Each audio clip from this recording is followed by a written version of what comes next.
Good morning বন্ধুরা, আমি সঙ্গীতা। আজকে আমি বানাবো পাট শাকের ঝোল।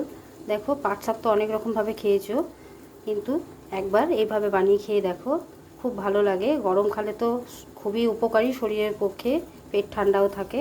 দেখো, পাট শাক বানানোর জন্য বিশেষ কিছু উপকরণ লাগবে না।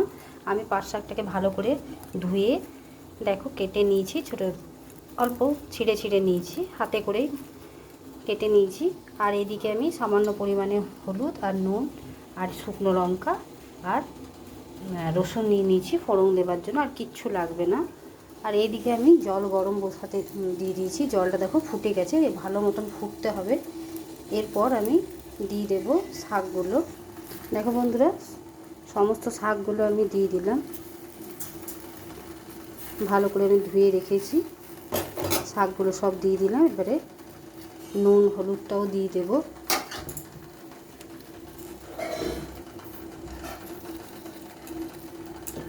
দিয়ে আমি ফুটতে দেব ভালো মতন। সেদ্ধ হয়ে গেলে পরে এখন আমি সেদ্ধ হতে দেবো, গলে যেন যায় সেইভাবে। এখন ভালো করে সেদ্ধ হবে।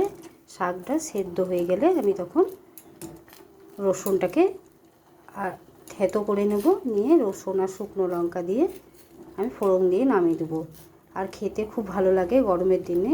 এর সাথে যদি একটু টক, মাছের টক বা অন্য কিছু জাতীয় টক থাকে, আর একটু আলু সেদ্ধ থাকলে আর কিছু লাগে না, অসাধারণ লাগে খেতে।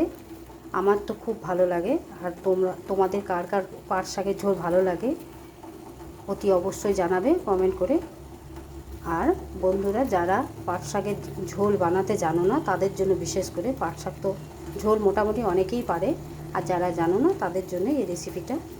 এখন ভালো মতন সেদ্ধ হয়ে যাক, আমি মাঝে মাঝে তোমাদের দেখাবো। এখন সেদ্ধ হোক, তারপর আবার তোমাদের কাছে ফিরে আসবো। দেখো বন্ধুরা, শাকটা দেখো সেদ্ধ হচ্ছে, অনেকটা কমে গেছে। আমি কিন্তু কোনো রকমভাবে খাবার সোডা ব্যবহার করিনি, কারণ শাকটা খুব কচি, তাই আমি কোনো খাবার সোডা ব্যবহার করিনি। আর দেখো, কিচ্ছু লাগে না। ভাববে হয়তো মা কোনো কিছু নেই, শুধু সেদ্ধ, কিন্তু এই সেদ্ধ আর শুকনো লঙ্কা আর রসুন ফোড়ন দিয়ে এই শাক খেতে কিন্তু খুব অসাধারণ লাগে। বললাম তোমাদের যে অল্প টক আর একটু আলু সেদ্ধ নিলে আর কিচ্ছু চাইবে না। আমার তো খুব ভালো লাগে, আমার কেন, আমাদের পরিবারের প্রত্যেকের। তোমরাও অতি অবশ্যই একবার বানিয়ে খেয়ে দেখো। আর যারা বিশেষ করে তাদের জন্য, যারা পাট শাকের ঝোল জানো না, আমরা অনেক সময় অনেকের সাথে গল্প করি, অনেকে জানে না, বলে পাট শাক আবার কী করে বানায়। তাই আমি ভাবলাম পাট শাকের এই রেসিপিটা একটু ছেড়ে দিই, যারা জানে না তাদেরও শেখা হয়ে যাবে। দেখো বন্ধুরা, অনেকটা কমে এসছে, আরও কিছুক্ষণ সেদ্ধ হবে। আর কাঁচা জল একদম ব্যবহার করবে না, যা দেবার আগে দিয়ে দিয়েছি জল পরিমাণ মতো। এবারে ভালো মতন সেদ্ধ হয়ে যাক, তারপর তোমাদের কাছে আবার ফিরে আসবো। দেখো বন্ধুরা, পাট শাকটা ভালো মতন সেদ্ধ হয়ে গেছে, গলে গেছে। এবারে আমি নামিয়ে নেব। দিয়ে আমি একটা কড়াই বসিয়ে নেব। আমি আগে নামিয়ে নিই।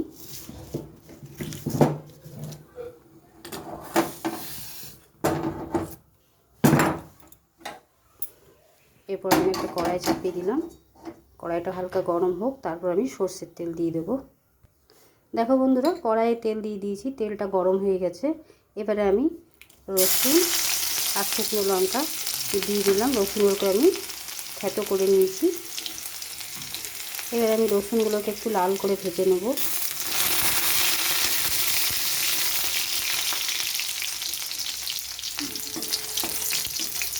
আর বাড়িতে অতি অবশ্যই বানিয়ে খেয়ে দেখবে, আশা করি ভালোই লাগে। আর যারা জানো না পাট শাকের ঝোল বানাতে হয় কীভাবে, তারাও শিখে গেলে রেসিপিটা একবার অতি অবশ্যই তারাও বানিয়ে দেখবে।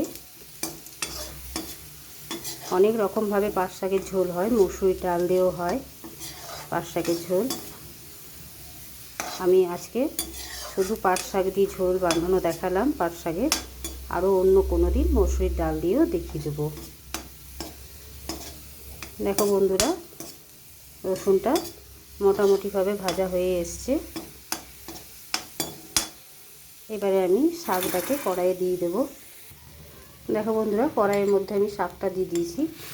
শাকটা একটু বেশি পরিমাণে রসুন দিতে হবে, তবে একটু টেস্ট হবে, রসুনের গন্ধটা আসবে। একটু ফুটে গেলে পরেই আমি নামিয়ে নেব। আর কোনো রকমভাবে কাঁচা জল ব্যবহার করবে না, যা দেবার আগেই গরম জলের সময় দিয়ে দিতে হবে। এইভাবে বাড়িতে বানিয়ে একবার অতি অবশ্যই দেখবে। এবারে আমি শাকটা ফুটে গেলে আমি নামিয়ে নেব, তারপর তোমাদেরকে দেখাবো। দেখো বন্ধুরা, পাট শাকের রেসিপিটা আমার তৈরি হয়ে গেছে। পাট শাকের রেসিপিটা যদি তোমাদের ভালো লেগে থাকে তাহলে লাইক, শেয়ার এবং চ্যানেলটিকে সাবস্ক্রাইব করে দিও বন্ধুরা।